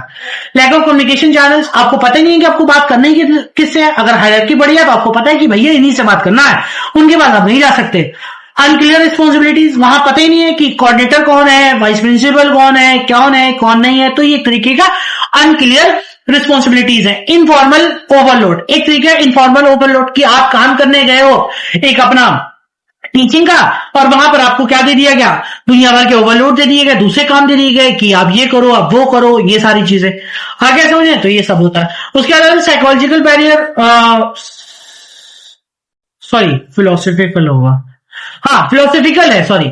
Barrier cause by physical condition of the sender receiver, मतलब इसमें किसी भी तरीके कोई भेजने वाले की और जो सेंडर्स है और या रिसीव करने वाले में किसी भी कोई फिलोसफिकल कोई इसको दिक्कत है, जैसे स्पीच डिसऑर्डर है, बोल नहीं पाता है, उसकी आईसाइट बच्चों कमजोर है, नजर कमजोर है, बीमार है, बहुत ज्यादा फैटिक है, ठीक है, सुनने में उसको दिक्कत है, गूंगा बहरा है, कुछ भी, ठीक है, गूंगा बहरा लंगड़ा लूला कुछ भी है, ये सारा क्या है, फिलोसफिकल डिसऑर्डर होता है। ठीक है बच्चों, आगे समझ में। उसका आता है डायग्राम, कम्युनिकेशन प्रोसेस। डायग्राम जैसे कि मैंने देखो कितने बढ़िया आपको एग्जांपल दिए, सेंडर, मैसेज और रिसीवर, बैरियर्स, नॉइज। आप कुछ बोल रहे हो, किसी ने बीच में गाने चला दिए, कोई मशीन चला दी, देख लो, फिजिकल बैरियर्स टू कम्युनिकेशन, बातचीत में पहुंच जाते। देखो ये बाजी है, ये अपने कानों क्या करी हुई है, अपने हाथ रखी हुई है, देखो सच्ची है ये। उसके बाद क्या है, देखो ये क्या है, एक यूएस वाला बंदा है, ये इनके क्वेश्चन मार्क लगा, इनके कुछ पढ़ने नहीं पड़ रहा, इंडिया के इनको कुछ पढ़ने नहीं पड़ लिया है, तो इनके क्या समझ आएगा, ठीक है। उसके बाद क्या है, understanding cultural differences, non verbal language क्या होती है, कल्चरल नॉर्म, ये सारा एक तरीके से प्रोसेस रहता है। How to overcome communication barriers, communication barrier से कैसे ओवरकम करें, वेरी इंपॉर्टेंट क्वेश्चन, यहां से बनेगा क्वेश्चन, लिख लो, अभी गारंटी दे रहे हैं। Use clear and simple language, याद रखना क्लियर और सिंपल लैंग्वेज आपको यूज करना चाहिए अगर आपको लैंग्वेज कम्युनिकेशन लैंग्वेज के बैरियर से बचना है। कौन सी लैंग्वेज, क्लियर और सिंपल लैंग्वेज। सेकंड है लिसन एक्टिवली, जब कोई बोले और दिक्कत हो रही है कम्युनिकेशन में तो आपको बड़ा ध्यान से सुनना है। उसके बाद इंकरेज फीडबैक, कि आपने जो भी बोला सामने वाले को इंकरेज करिए फीडबैक देकर। Reduce noise and distraction, distraction और नॉइज को कम करिए। नेक्स्ट है be aware of culture differences, culture differences से बिल्कुल ध्यान रखिए, अवेयर रहिए, सतर्क रहिए। नेक्स्ट है choose the appropriate communication channel, communication channel को अप्रोप्रिएट तरीके से क्या करिए, चूज करिए। कंक्लूजन समझिए, तो कंक्लूजन का मतलब है communication barriers are factors, communication एक तरीके से क्या है, एक तरीके से बैरियर्स आर फैक्टर्स, ये एक तरीके का बैरियर्स है फैक्टर्स का, ठीक है। बैरियर्स है that hinders the effective exchange of information, common barriers include physical language, psychological culture, organization and philosophical barrier. Overcoming these barriers improve understanding and communication effectively. बच्चों अगर हम लोग इन सब चीजों से क्या करते हैं, पूरी तरीके से बाहर निकल आते हैं, तो आप ये समझिए कि हम बढ़िया क्या करते हैं, बढ़िया तरीके से अपनी कम्युनिकेशन को समझ सकते हैं और देख सकते हैं। आ गया समझ में, इसको आप जरूर ध्यान से समझ लीजिए। उसके बाद एनालाइज करते हैं। अब ये देख लो बच्चों, अगर आपने ये वाला पोर्शन कर लिया जो अभी हम समझाने आपको जा रहे हैं, तो पक्का आपका 20 से 25 क्वेश्चन, 20 से 25 मार्क्स यहीं से आने वाले, गारंटी दे रहे हैं। देख लीजिए, writing skill high scoring section है ये, ध्यान दीजिए यहां पर। Write a formal letter, job और कंप्लेंट लेटर। जॉब लेटर क्या होता है, ट्रिक देख लो, जरूर जरूर ट्रिक देख लो। SDSSMCS, एस का मतलब बच्चों होता है सेंडर, डेट का, डी का मतलब होता है डेट, सेंडर्स और रिसीवर दोनों हो जाएगा, डी का मतलब डेट हो जाएगा, एस का मतलब सब्जेक्ट हो जाएगा, एस का मतलब सैल्यूटेशन हो जाएगा, एम का मतलब मेन बॉडी हो जाएगा, सी का मतलब कंक्लूजन हो जाएगा, एस का मतलब क्या हो जाएगा, हमारा सिग्नेचर हो जाएगा। फिर से देख लो क्या है, जरा ध्यान से देख लो। सबसे पहले आपके पास क्या है, एस, ठीक है, एस के बाद क्या है, डी, उसके बाद SSMCS, एस का मतलब हो गया सेंडर एड्रेस, ठीक है, सेंडर्स एड्रेस। डी का मतलब हो गया डेट, एस का मतलब हो गया आपके पास सब्जेक्ट, ठीक है, एस का मतलब हो गया आपके पास सैल्यूटेशन,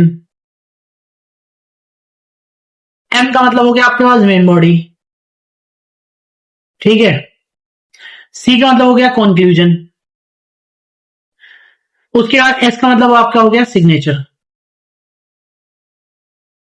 डन, सी है, समझ आ गया। चलिए देखो आगे समझे। एस का मतलब sender address, receiver address, date का मतलब डेट, सब्जेक्ट हो गया, सैल्यूटेशन हो गया, sir madam body of the letter हो गया, जिसको आप एम मैंने बोल रखा है, कोई बात नहीं, उसका भी मतलब होता है मेन बॉडी। कॉम्प्लीमेंट्री का मतलब वही आपका जो कंक्लूजन होता है, और सिग्नेचर एंड नेम होता है। जैसे to the manager ABC company Lucknow Uttar Pradesh, ठीक है, आपने डेट लिखी है 18 जून 2026 की बात है, और आज की जैसे डेट ले ली, सब्जेक्ट क्या, application for the post of marketing executive. आपने अपनी जॉब के लिए क्या करा है, ये जो एप्लीकेशन लिखा है वो किसके लिए लिखा है, जॉब एप्लीकेशन लिखा है। तो आपने क्या लिखा है, application for the post of marketing executive, marketing executive के लिए आपने जॉब लिखी है। कंटेंट क्या है, ध्यान से देख लो, यही कंटेंट चिपका देना सब में, जॉब ऑफ चेंज करो, बाकी सब यही लिखा हो।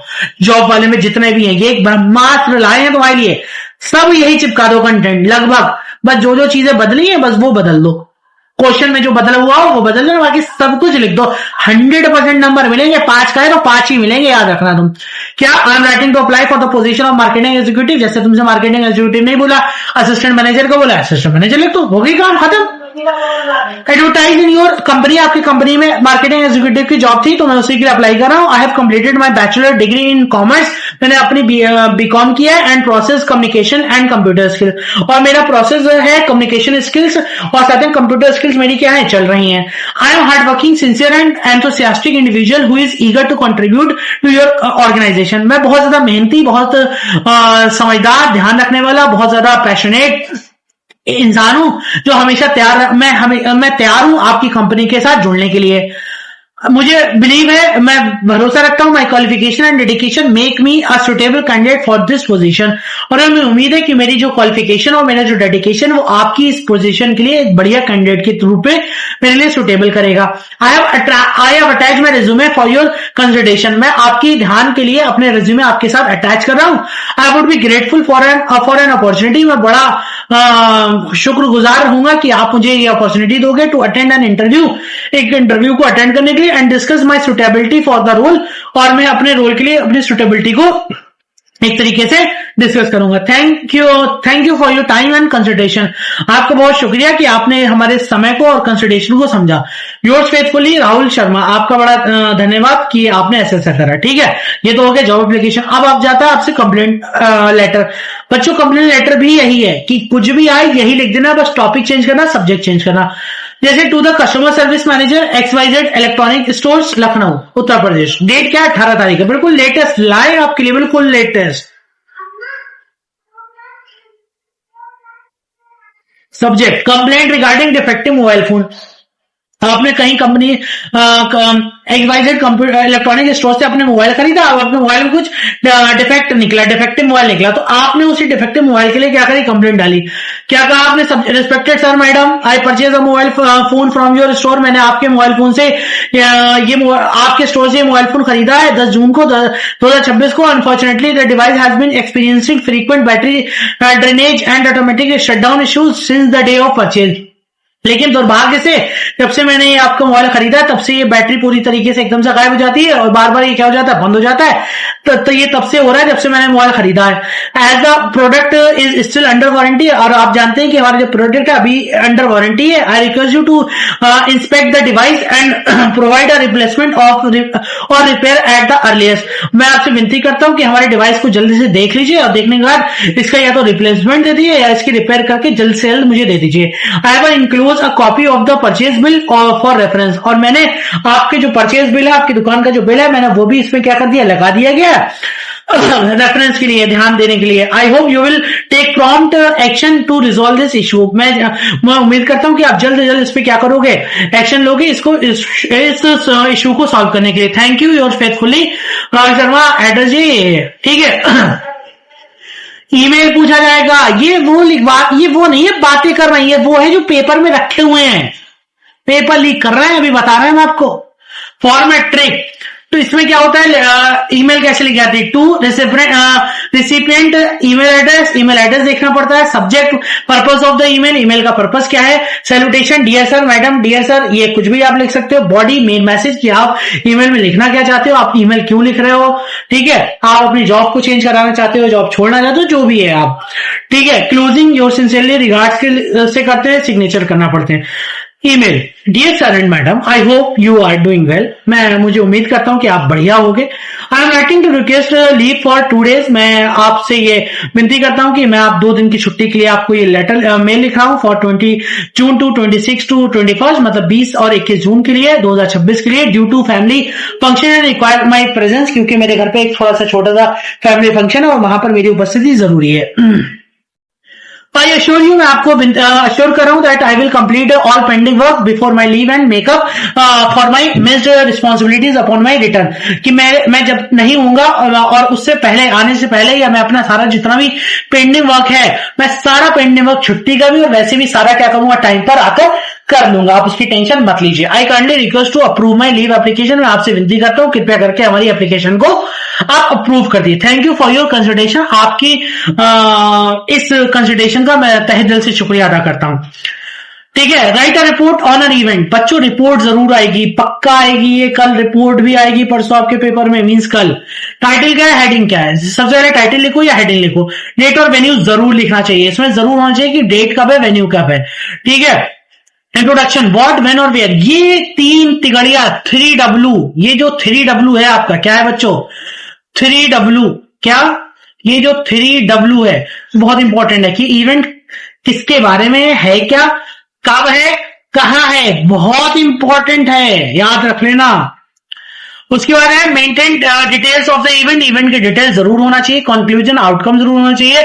नेम द रिपोर्टर और डेजिग्नेशन, जो उसका ईमेल जो एक तरीके से रिपोर्ट लिख रहा है उसका नाम जरूर होना चाहिए रिपोर्टर का। Report on annual sport day, जैसे क्या है 15 फरवरी की बात है भैया 2026 की। वेन्यू क्या है? स्कूल प्लेग्राउंड है। And sport day was celebrated with great enthusiasm and excitement at our school on 15 February 2026। The event began at 9 AM with the lighting of the ceremonial torch and the welcome speech by principal. Sport day है जिसमें को celebrate करा गया बड़ा जो होश उल्लास के साथ, बड़ा जोश के साथ, जो बड़े एक्साइटमेंट के साथ, जो 15 फरवरी को हुआ है। इवेंट की शुरुआत सुबह 9 बजे हुआ था, जिसमें क्या करा गया है, लैंप लाइटनिंग करी गई है और हमारे प्रिंसिपल मैडम के द्वारा बहुत बढ़िया प्यारी प्यारी सी स्पीच दी गई है। Student participated in various athletic events such as races, long jump, high jump, relay race and other sports competition. The participation displayed remarkable sportsmanship and team spirit throughout the day, जिसमें बच्चों ने अलग अलग events में क्या करा है, participate किया, जैसे लॉन्ग जंप हो गई, शॉर्ट जंप हो गई, हाई जंप, रिले रेस और अलग स्पोर्ट्स हैं, जिसका जो पूरा स्पोर्ट्समैन है बच्चों के पूरी तरीके से पूरा दिन क्या करी गई, देखी गई, बच्चों के अंदर पूरी तरीके से एथलेटिज्म दिख रहा था। Teachers, parents, guests attend the event and cheered for the participants. Special prizes and medals were awarded for the winners by the chief guest during the special distribution ceremony. बच्चों चीफ गेस्ट के द्वारा special ceremony में जो बच्चे थे winners थे उनको क्या करेंगे, स्पेशल गिफ्ट बांट दिए गए। टीचर्स ने, पेरेंट्स ने और गेस्ट ने बच्चों को बहुत ज्यादा चीयर्स किया पार्टिसिपेंट्स को। The programme conclude with a vote of thanks for the national anthem. उसके बाद लास्ट में नेशनल एंथम होता है, वोट ऑफ थैंक किया जाता है। The event was a grand success and encourage student to develop physical fitness. और इस इवेंट ने बच्चों को इंकरेज किया कि बच्चे पूरी तरीके से फिजिकल फिट रहे, भालू ना हो जाए मोटे, पूरे तरीके से, एंड टीम वर्क, और उनके अंदर टीम वर्क की स्पिरिट आ जाए। इसको कौन रिपोर्ट कर रहा है? राहुल भाई रिपोर्ट कर रहे हैं, स्टूडेंट रिपोर्टर है। याद रखो इजी मार्क्स 15 से 20 मार्क्स यहां से मिलेंगे, प्रेसिज राइटिंग से कंपलसरी। ऊपर हमने इससे पहले जब आपको ब्रह्मास्त्र करा दे तब भी बताया था, क्वेश्चन पूछा जाता व्हाट, लिखो क्वेश्चन 100% आ रहा है, लिखो लिखो जल्दी, पढ़ो, देखो पेपर में है, कल वाले में क्या है कि व्हाट इज, ये इधर देखो 100% इंपॉर्टेंट। हाँ क्या समझे क्या? What is right a passage of the given passage. जैसे आपको कोई पैसेज दिया जाएगा और आपसे कहा जाएगा इसके बारे, इसका क्या करो, पैसेज लिखो। क्या to write a passage it need to passage you want summarise. मैंने पैसेज नहीं दिया, टाइम ज्यादा ना वेस्ट हो आप लोग का, क्योंकि एक ही दिन है आपके पास। चलिए कोई पैसेज दिया जाएगा, उसका एक सुटेबल टाइटल लिखना और concise passage about 1/3 of the original length. जितने भी जैसे 100 वर्ड्स है तो उसका आप 1/3 लिख देना। आगे समझे, 1/3 का मतलब वही 30-35 वर्ड्स में क्या कर देना, उन वर्ड्स को लिख देना अपने शब्दों में, उस पैसेज का जो आपको समझ आया वो लिख दो। That's it is called passage. आगे जिसको जिस्ट भी बोलते हैं आप तरीके से। जैसे क्या है, reading books is one of the most best habits a person can develop. Books provide knowledge, improve vocabulary, enhance imagination, they help, ठीक है, पीपल अंडरस्टैंड कल्चर, ये सब है। ठीक है, सबसे पहले टाइटल लिखा बेनिफिट्स ऑफ रीडिंग। आ गया समझे, पहला इतनी 3 लाइनें पढ़ी, उससे पता चल गया कि भैया रीडिंग के बेनिफिट्स बताए जा रहे हैं। तो reading is a valuable habit that increase knowledge, ठीक है, enriches vocabulary, stimulates imagination and improves concentration and thinking, critical thinking. It is also help people understand diverse culture and view point. ये हो गया। मतलब वही है, आपने उसका नाम लिख दिया अपना, हमेशा आता है 10 से 15 मार्क्स है, ये जरूर आता है, जरूर लिख लो ये। स्टूडेंट यहां मार्क्स लूज करते हैं बच्चों, यहां मार्क्स बिल्कुल भी आपको लूज नहीं करने हैं। इसको पढ़ लो, इडियम फ्रेजेस पढ़ के जाइएगा, इसको जरूर पढ़ के जाइए आप लोग। वन वर्ड सब्स्टिट्यूशन जरूर पढ़ के जाइए, करेक्शंस ऑफ सेंटेंसेस जरूर पढ़ के जाइए। ग्रामर है, मैंने ग्रामर में ज्यादा टाइम नहीं वेस्ट करा है, क्योंकि इसकी कोई सर्टेनिटी नहीं होती है, नहीं पता होता कहां से क्या आ जाए। शॉर्ट में आता है 10 मार्क्स का, ट्रांसलेशन को हिंदी से इंग्लिश में, ठीक है। ट्रांसलेशन, सेंटेंसेस और पैराग्राफ्स ये दिए जाएंगे आपको। मॉडरेट इंपॉर्टेंस दी जाएगी, बेसिक ग्रामर, टेंसेस दिए जाएंगे। लो फ्रीक्वेंसी टॉपिक जैसे कभी कभी पूछे जाते हैं, तो इस पे ज्यादा ध्यान मत दीजिए आप लोग, ठीक है। सेक्शन, अब क्वेश्चन पेपर पैटर्न क्या होगा जरा ध्यान से देख लो। क्वेश्चन पेपर पैटर्न,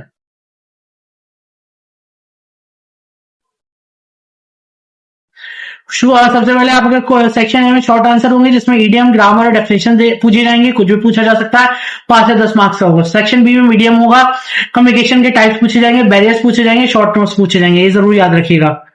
उसके बाद क्या है, सेक्शन सी में आपके पास लॉन्ग क्वेश्चन है, कम्युनिकेशन प्रोसेस, राइटिंग सेक्शन और फंडामेंट फंक्शनल इंग्लिश पूछी जा सकती है। आ गया समझ में। मोस्ट एक्सपेक्टेड क्वेश्चन 2026 के लिए based on the trend analysis, ये जरूर याद रखिएगा, निश्चित आने वाले हैं। ये क्या, communication process diagram, barriers of communication, ऊपर सबके आंसर दे रखे हैं इसलिए आंसर दे दिए, पढ़ लो। फॉर्मल लेटर, ईमेल लेटर जरूर आएगा, प्रेसेस राइटिंग जरूर आएगी, हाई प्रोबेबिलिटी का है कि ये देखो जरा, टाइप्स ऑफ कम्युनिकेशन ये पेपर में आ रहा है, 100% लिख लो। रिपोर्ट राइटिंग आ रही है, ट्रांसलेशन आ रहा है, इंटरव्यू स्किल आ रहा है, जीडी राइटिंग आ रहा है, ऊपर पढ़ाया है, सबकी डेफिनेशन है, जाके देखो। फाइनल एग्जाम हैक्स एक बार बच्चों पढ़ के चले जाओ, हमसे सीख लो क्या क्या करना है तुम्हें वहां। पहले राइटिंग प्लस प्रेसिस अटेम्प्ट कर लेना जाकर, उसको जब जाकर करोगे तो तुम्हारा टाइम मैनेजमेंट बढ़िया चलेगा। डायग्राम बनाओ एक्स्ट्रा मार्क्स के लिए, फ्लो चार्ट बना लेना, डायग्राम बना लेना बढ़िया बढ़िया करके, किसके बाद क्या आता है, किसके बाद क्या नहीं आता है। क्या समझ, जैसे तुमसे आर्टिकल पूछ लिया तुमसे, तो किस तरीके से लिखना है तुम्हें। आर्टिकल तुमने लिखा, ऊपर हेडिंग डाली आर्टिकल, ठीक है। आर्टिकल के लिए फिर तुमने ऐसे तरीके से डायग्राम बनाया। आर्टिकल में एक होता है डेफिनेट, मतलब पूरा लिख लेना, एक होता है इनडेफिनेट। डेफिनेट में तुमने कहा एक होता है द, ठीक है, एक होता है द, तुमने तुरंत सर्किल किया। इंडेफिनेट में तुमने कहा 2 होते हैं, एक होता है ए, एक होता है एन। इस तरीके से तुमने जब डायग्राम बनाओगे तो बेहतरीन मार्क्स मिलेंगे बच्चों, याद रखिएगा। फॉर्मेट सही लिखो, लेटर राइटिंग अगर तुमसे पूछा गया, ठीक है, तो बच्चों फॉर्मेट का बहुत ध्यान देना है तुम्हें, फॉर्मेट के ऊपर ध्यान बहुत ज्यादा देना है कि एस, ठीक है, D, S D, S S, M C S, S for sender address, D for date, S for salutation, M for main, S for subject, S for salutation, M for main body, C for conclusion, S for signature name. आगे समझे, अगर इस format पे लिख रहे हो तो कभी भी लेटर गलत नहीं होगा, 100% सही हो जाएगा। मैं फिर बता रहा हूं आप लोगों को, सुन लीजिए, अभी भी आप लोग के पास टाइम है बच्चों। आगे समझ में। उसके बाद क्या है, सिंपल इंग्लिश लिखो, याद रखना कोई भी बहुत महंगी वोकैबुलरी मत लिखना, सिंपल भाषा में अपने बात लिखना। एग्जांपल जरूर ऐड कर लेना, कुछ भी लिख रहा हो उसका एग्जांपल जरूर बताना कि भैया हम इसकी बात कर रहे हैं तो यहाँ ये है, ठीक है। अगर आपने ये बात जरूर याद कर लो, अगर आपने ये टॉपिक्स कवर कर लिए डे 1 रिवीजन के ऊपर भी यही बात कही थी, तो आपका पेपर बहुत नजदीक है। तो पहले आप ये पढ़ लो, तो आपका पेपर 70-80% पेपर यहीं कवर हो जाएगा। क्या, टेंसेस पढ़ लो, एक बार नजर डाल लो। ये ग्रामर का है, मैंने इसको कवर जल्दी नहीं किया है क्योंकि टाइम टेकन होगा और उसकी कोई सर्टेनिटी नहीं होती। आर्टिकल जरूर देख लेना, अभी बताए डेफिनेट आर्टिकल डेफिनेट चीजों के लिए यूज होते हैं, इंडेफिनेट इंडेफिनेट के लिए होते हैं, द डेफिनेट होता है, एन इंडेफिनेट होता है। क्वेश्चन टैग्स में पढ़ लेना, एक बार नजर डाल लेना। सीवी रेज्यूमे क्या होता है, सीवी रिज्यूमे की जगह आपने जॉब एप्लीकेशन पढ़ी वही आएगा, सीवी रिज्यूमे नहीं आएगा। ईमेल आने का आएगा तो आपके पास चॉइस में आएगा, तो उसको पढ़ लेना, दो चीजें मत करो। ईमेल आएगा, रिपोर्ट राइटिंग, दोनों चीज आएंगे, पढ़ के जाना ही जाना है। कम्युनिकेशन के प्रोसेस जरूर आएगा, बैरियर जरूर आएंगे, पढ़ाया है पढ़ के जाना, ये 4 चीजें जरूर आएंगी। इनके लॉन्ग क्वेश्चन आएगा, 2 में से किसी का लिबर्टी के ऊपर आ सकता है, माई एक्सपेरिमेंट विद ट्रथ के ऊपर आ सकता है, चित्रा के ऊपर आ सकता है, अब फ्लाइट ऑफ पिजन्स के ऊपर आ सकता है, किसी के ऊपर भी लॉन्ग क्वेश्चन आएगा। ये बात मैं अब भी तुम्हें बता रहा हूं कि यहां से लॉन्ग आएगा, इन्हीं चीजों से क्या आ जाएगा, तुम्हारा लॉन्ग क्वेश्चन आएगा, इस बात को ध्यान दे लेना।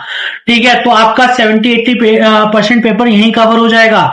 100% आपसे वादा है कि ये वीडियो अगर यहां पर आ चुके हो, अगर यहां तक तुम लास्ट तक आ चुके हो, तो तुम्हें कोई भी फेल करने वाला पैदा नहीं हुआ। कोई भी तुमको फेल करने वाला पैदा नहीं हुआ। कोई भी तुमको फेल करने वाला, ठीक है, कोई भी तुमको फेल करने वाला पैदा नहीं हुआ,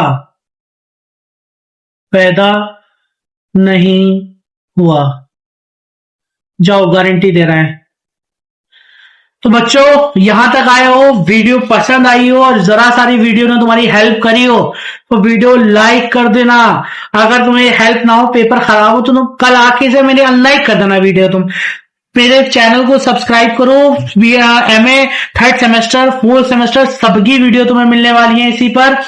और बेहतरीन पेपर देकर आओ। बहुत ज्यादा मेरा बेस्ट ऑफ लक मेरे बच्चों तुम्हारे लिए। उम्मीद है यहीं से पूरा पेपर आने वाला है।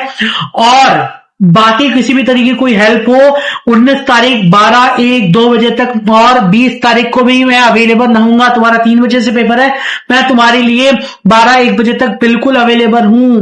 20 तारीख तक किसी टाइम मुझे कमेंट में डालो, मैं हमेशा कमेंट देख रहा हूं। With in a minute, with in a 5 minute मैं तुम्हारे कमेंट का रिप्लाई करूंगा। और मेरे व्हाट्सएप नंबर भी मुझसे आप ले सकते हो, उस पर भी जुड़ सकते हो, वहां पर भी मैं आपकी क्वेरी सॉल्व कर दूंगा। कोई भी किसी भी तरीके के डाउट है, ग्रामर में कोई डाउट हो तो आप मुझसे तब भी पूछ सकते हो। तो बेस्ट ऑफ लक मेरे बच्चों, बढ़िया करके पेपर देकर आओ। अगर आपको मेरी वीडियो पसंद आई हो तो प्लीज वीडियो को लाइक करो, हमारे चैनल को सब्सक्राइब करो, जितना ज्यादा हो अपने दोस्तों के साथ शेयर करो। पढ़ते रहो, हंसते रहो, हंसाते रहो, अपने पेरेंट्स का नाम रोशन करते रहो और ऐसे ही अपनी लाइफ में ग्रो करते रहो। मैं हूं आपका बड़ा भैया, मैं हूं आपका एडुकेटर। मिलते हैं अगली वीडियो में। Till then, peace out.